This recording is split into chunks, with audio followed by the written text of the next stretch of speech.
Hi friends, welcome back to smart Rajeshwari kitchen. ఎలా ఉన్నారు friends? అందరూ బాగున్నారా? ఈరోజు మన ఇంటి రెసిపీ బూడిది గుమ్మడికాయ వడియాలండి. ఇవి చాలా బాగుంటాయి. చారులో కానీ పప్పుచారులో కానీ ఏదైనా కూరతో కానీ చాలా బాగుంటాయి టేస్ట్గా. ఎలా చేశానో ఏంటో మీతో షేర్ చేసుకుంటాను. రండి ఇంకా వీడియోలోకి వెళ్ళి తెలుసుకుందాం. ముందుగా వీడియో పూర్తిగా చూడండి. చూసి మీకు నచ్చితే లైక్ చేసి షేర్ చేసి సబ్స్క్రైబ్ చేయండి.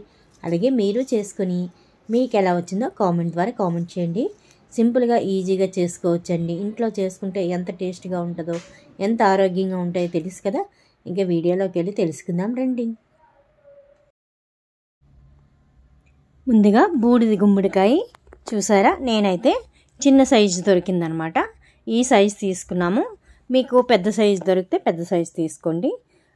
చూడండి, ఇలాగ మనకి బయట అదే బూడిదలాగా మొత్తం వైట్గా ఉంది కదా, అదంతా ఒక చిన్న పీస్ తీసుకుంటే మనం గిన్నెలు తోముకుంటాం కదా, ఆ పీస్ తోటి కానీ నీట్గా కడిగేసుకుంటే చూడండి ఎంత బాగా వచ్చిందో. ఇలా కడుక్కొని నీట్గా పెట్టుకున్న తర్వాత దీన్ని అదే దాన్ని ఏమంటారు, కిందకి వేసి కొడితే బద్దలవుద్ది కదా, అలాగైనా చేసుకోవచ్చు. లేదంటే కత్తి పెడితే అయినా కట్ చేసుకోవచ్చండి. ఇది ఎక్కువ ముదరది కాదు, లేద్ది కాదు, మీడియంలో ఉంది. ఇలా పగలగొట్టుకొని చిన్న చిన్న ముక్కలుగా కట్ చేసుకోవాలండి. ఈజీగా పగిలిపోతుంది. బాగా ముదరదైతే మట్టుగా కట్ చేసుకోవాలి. ఇలా మీడియంలో ఉండేది మట్టుగా మనం ఇలా పగలగొడితే పగిలిపోతుంది. చూసారు కదా, ఇది చిన్న కాయ అన్నమాట. మా దగ్గర ఈ సైజు దొరికింది కాబట్టి ఈ సైజు తీసుకున్నాను. ఇలాగా చిన్న ముక్కలుగా కట్ చేసుకోవాలండి. అందులోనే విత్తనాలు ఉన్నాయి కదా, అవి కూడా వేసేసుకోవాలి. ఇప్పుడు దీంట్లోకి ఒక గ్లాసుడు మినప్పప్పు నానబెట్టుకుంటున్నానండి. పప్పు పట్టదు, మిగతావి మనం గారెలకైనా ఇడ్లీకైనా చేసేసుకోవచ్చు. నేనైతే గ్లాసుడు పప్పు నానబెట్టుకుంటున్నాను. లేకపోతే పావు గ్లాసులో సగం అయితే సరిపోతుందండి దీనికి. కాయ చూసారు కదా, ఆ సైజుని బట్టి మినప్పప్పు నానబెట్టుకోవాలి. ఇప్పుడు ఇలా ముక్కలు కట్ చేసేసుకొని ఇందులో కల్లుప్పు అండి, మన చేత్తో ఒక అరచేత్తో అరచేడు వేసుకోవాలి ఉప్పు. అలాగే పసుపు అండి, ఒక స్పూన్ పసుపు వేసుకోవాలి. అదే స్పూన్ లెక్క అయితే ఉప్పు ఒక 2-3 స్పూన్లు వేసుకోవాలి కల్లుప్పు. ఇలా వేసుకొని కిందకి మీదకి అలా మొత్తం అంతా కలిసేటట్టు కలుపుకొని ఒక 10 నిమిషాలు, పావు గంట పక్కన అలా మూత పెట్టి ఉంచేయండి. చక్కగా నీరు దిగుతుందండి. ఉప్పు మనం పసుపు వేసాం కదా, ఆల్రెడీ మనకి గుమ్మడికాయకి వాటరే కదా. చూడండి, 10 నిమిషాలు అలా పక్కన పెట్టాను. అప్పటికే వాటర్ దిగిపోయింది. 10 నిమిషాలు అయిన తర్వాత మూత తీసి చక్కగా ఒక వడగట్టి గిన్నెలోని వడగట్టుకోవాలండి. వాటర్ అంతా తీసేసి ముక్కలంతా వాటర్ లేకుండా వడగట్టుకోవాలి. చూడండి ఎంత వాటర్ ఊరిందో. ఇప్పుడు ఇదంతా మనం వడగట్టుకోవాలన్నమాట. సింపుల్గా ఈజీగా అయిపోతుందండి. కాకపోతే కొద్ది టైం పడుతుంది. మనము తర్వాత రోజు చేస్తామనగా ముందు రోజుగా రెడీ చేసుకోవాలి. నేనైతే ఆ రోజుకే రెడీ చేసి పెట్టుకున్నానండి. మరి ముందు రోజు కంటే నాకు అవ్వలేదు. ఇంకా ఇలా అయినా కూడా బాగానే వచ్చాయండి. చక్కగా వాటర్ అంతా ఇలాగా క్లాత్ వేసుకొని ఆ క్లాత్లోకి ఈ ముక్కలన్నీ వేసేసుకొని చక్కగా వాటర్ పిండేసి దాని మీద బరువైంది ఏమైనా ఉంటే పెట్టుకోవాలండి. చూసారు కదా, పిండేసి అలా వడగట్టేసుకోవాలండి. ఈ వాటర్ కూడా కొంతమంది హెల్త్కి మంచిదని తాగుతారు. కాకపోతే మనము ఉప్పు వేసుకున్నాం కాబట్టి ఉప్పు బాగుంటుంది. చూసుకొని తాగాలనుకుంటే ఉప్పు తక్కువ వేసుకొని తాగండి.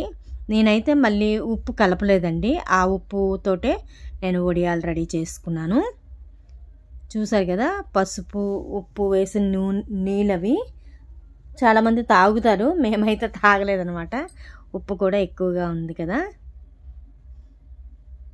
ఇప్పుడు ఇలా వడగట్టుకోవాలండి. చూసారు కదా, ఇలా పిండేస్తూ వాటర్ సగానికి సగం వచ్చేస్తుంది. ఇప్పుడు మిగతాది మనం ఏదైనా బరువుదనమాట దాని మీద పెట్టుకుంటే ఒక 4-5 గంటలండి వాటర్ అంతా దాని మీద బరువైంది పెట్టుకుంటే వాటర్ అంతా వచ్చేస్తుంది. అప్పుడు చేసుకోవచ్చు. కొంతమంది అయితే నైట్ అంతా అలాగా వడగట్టేసుకొని దాని మీద బరువు పెట్టేసి ఉంచేస్తారు. ఇంకా వాటర్ అంతా పోతుంది. కానీ నేను ఎలా పెట్టినా కూడా 4 గంటలు 5 గంటలు పట్టిందండి నాకు. చక్క వాటర్ అంతా కిందకి వచ్చేసింది.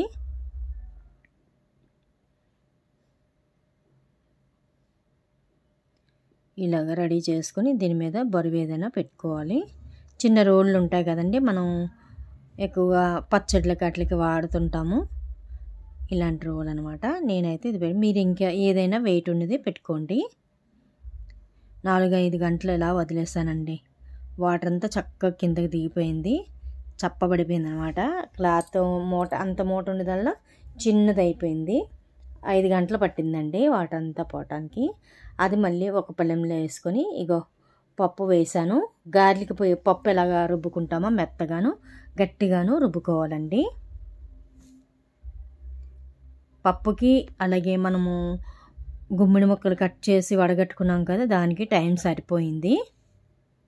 ఇప్పుడు ఆ పప్పు నలుగుతుంటుంది. ఇందులోకి జీలకర్ర అలాగే పచ్చిమిర్చి అండి ఇలాగా కచ్చాపచ్చాగా మిక్సీ పట్టుకొని అవి కూడా ఇందులో కలిపేసుకోవాలి.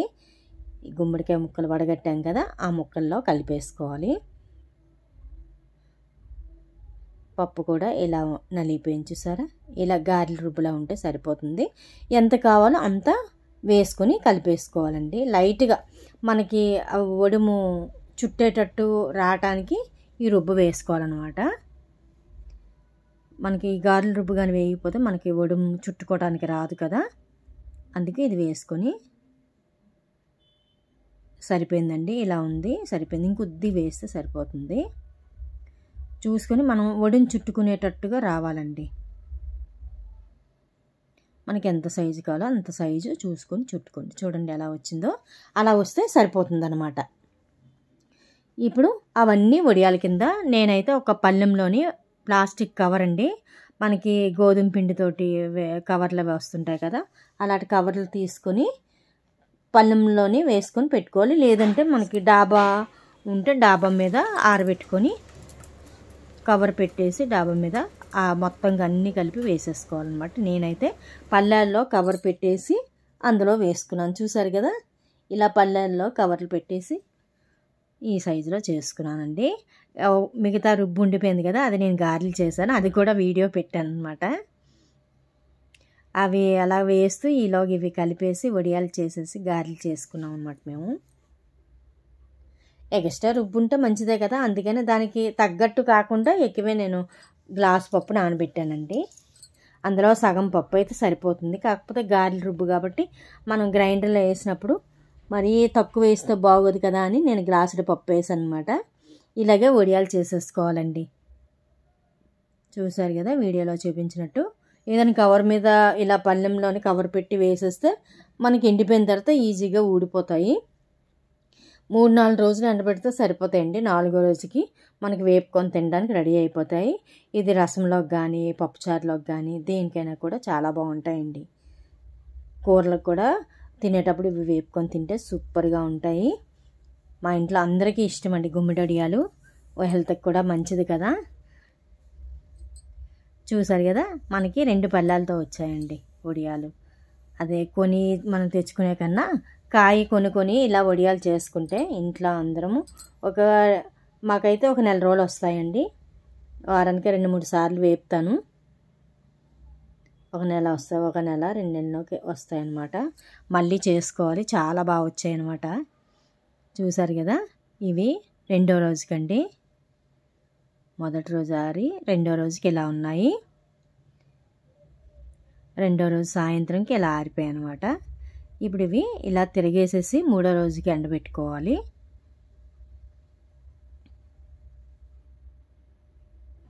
నేను 3వ రోజుకి ఇలా తీసేసాను అనమాట. ఈజీగా వచ్చేస్తాయండి కవర్ మీద నుంచి. 3వ రోజు ఎండబెట్టేసరికి పూర్తిగా ఎండిపోతాయి. 4వ రోజుకి మనం వేపుకొని తినేవచ్చండి. ఇంకొద్దిగా చూసారా, 3వ రోజుకి ఆ పచ్చి ఉంటుంది. 3వ రోజు అంతా ఎండిపోతాయి కనుక 4వ రోజుకి ఇంకా వేపుకొని తినేయవచ్చు. సింపుల్గా ఈజీగా అయిపోతాయండి. మనం ముక్కలు కట్ చేసి వడగట్టుకోవడమే కొద్దిగా కష్టం, కానీ కొద్దిగా కష్టపడితే మనం ఇష్టంగా తినడానికి, ఇంట్లో అందరు తినడానికి, ఆరోగ్యంగా ఉండడానికి కొద్దిగా మరి కష్టపడక తప్పదు కదా. చూడండి ఇలా అనమాట. అన్నీ ఇలా తీసేసాను. 3వ రోజు ఎండబెట్టేస్తే నీట్గా ఎండిపోయాయండి. 3వ రోజు సాయంత్రంకి చక్కగా ఎండిపోయి చూడండి ఎలా అయిపోయాయో. ఇలా ఎండిపోయాయి అనమాట.